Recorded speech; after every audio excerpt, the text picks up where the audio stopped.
Chers terriens, bonjour.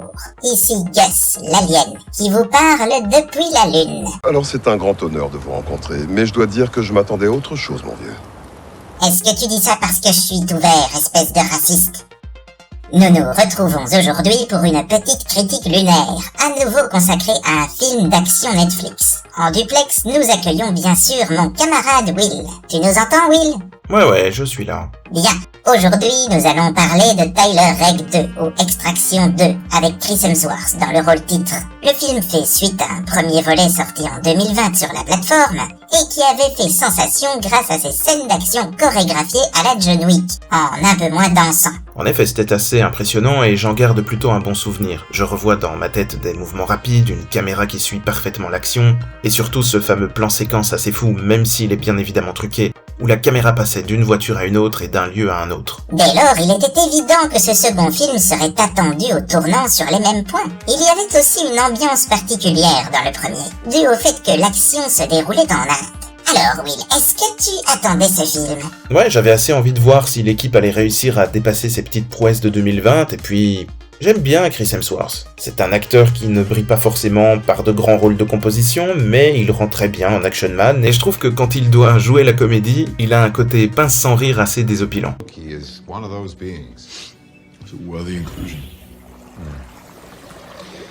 Il avait d'ailleurs une petite blague très drôle en référence aux Goonies dans le premier film, si je me souviens bien. Par contre ici, rien de tout ça. Son personnage de Tyler Rake est une brute qui ne vit que pour accomplir des missions, et un homme hanté par son passé. Inutile de vous dire qu'on ne s'attarde absolument pas sur ses valeurs ou ses croyances. Ça compte pas ce que je crois. On paie pour faire certaines choses. Alors ça c'est pas mal, hein, ça change des blockbusters modernes dans lesquels les producteurs croient nécessaire de mettre des gags toutes les 30 secondes pour tenir le public éveillé. En revanche, si on rit jamais, il faut bien compenser avec d'autres choses. Des surprises, de la construction de personnages, des retournements de situation, et c'est peut-être bien ce qui manque à ce Tyler Rake 2. Alors, Tyler Rake est donc un mercenaire spécialiste de l'extraction. C'est-à-dire qu'on le paye pour sortir des gens d'endroits ou de situations périlleuses, généralement au prix d'affrontements avec des milices adverses. Dans le premier film, il devait sauver le fils enlevé d'un mafieux. Et cette fois, alors qu'il est en très mauvais état après les événements du premier film, c'est son passé qui ressurgit pour le ramener dans l'action. La sœur de son ex-femme est enfermée avec ses enfants dans une prison où son mari, un gangster géorgien, est incarcéré. Ces deux jeunes enfants, en plus d'être les rejetons d'un criminel, doivent grandir et se construire dans cet environnement, ce que leur mère a évidemment beaucoup de mal à supporter. Ouais, et puis en plus, le mec n'est pas super gentil avec elle quand elle émet l'idée de partir.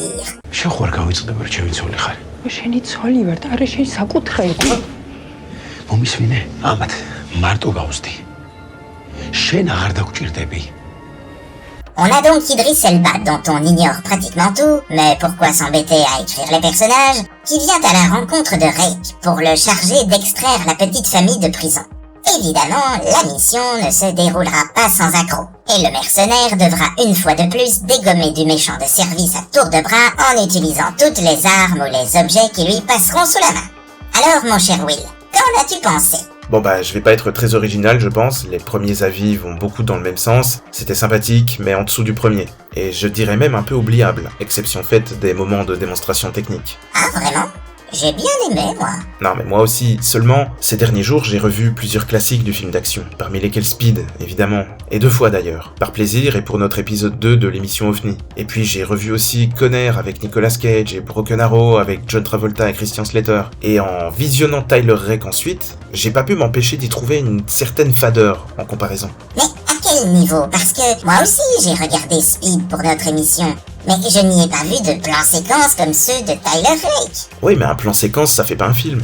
C'est évidemment devenu un argument de vente pour Tyler Rake 2, et c'est super qu'un film d'action soit ambitieux techniquement.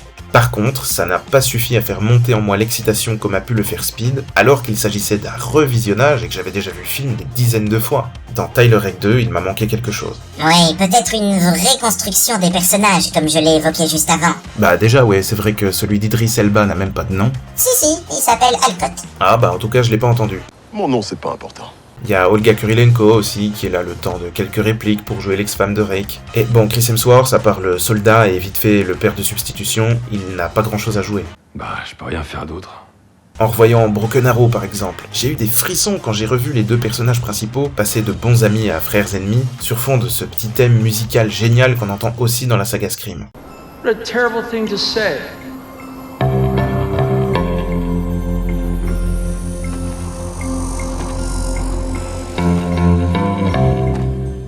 Ah ouais, et tout au long du film, il y a cette rivalité entre eux, avec ces billets de $20 qu'ils déposent à droite ou à gauche quand ils perdent face à l'adversaire. Voilà, c'est ça. Et dans Tyler Rake, comme dans beaucoup de films d'action récents, on se retrouve avec des vilains de la semaine qui n'ont qu'un rôle, une seule fonction, être méchants. Alors ok, ici, on leur donne un peu de background, une petite organisation qui gravite autour d'eux, des hommes de main, mais ça ne va pas vraiment plus loin. Mais c'est bien pratique quand on a besoin de chair à canon pour le héros. Ah ça c'est clair, le mec est un vrai fossoyeur, comme John Wick. Je viens pas pour négocier.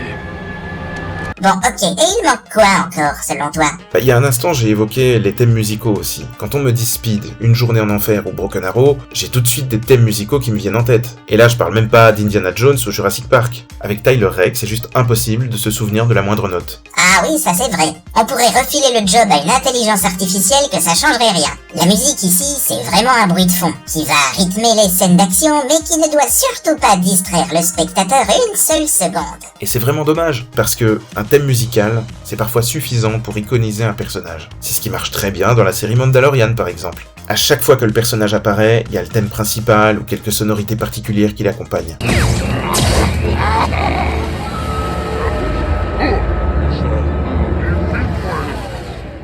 Dans les films comme Tyler Rake, les personnages sont tellement creux qu'on ne juge même pas utile de leur offrir un thème musical bien à eux. Ouais, mais bon, c'est pas non plus le projet du film, hein. On a quand même les frères Russo derrière le projet. Au moins l'un des deux en tout cas. Joe qui réalise ce Tyler Rake 2.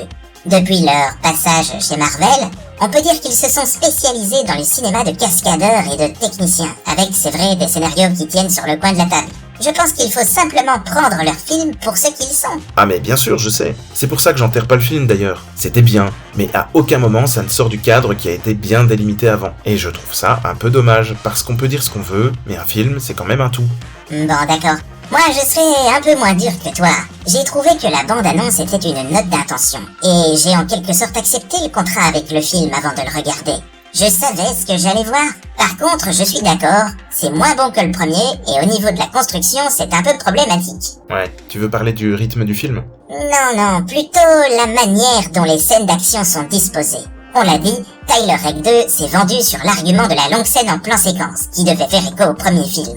Sauf qu'elle se trouve dans la première moitié du film, et que ce qui suit est quand même moins incroyable. Ce sont des fusillades quoi, et des combats au corps à corps avec quelques plans très cool. Mais le climax, au final, c'est bien ce fameux plan séquence ambitieux.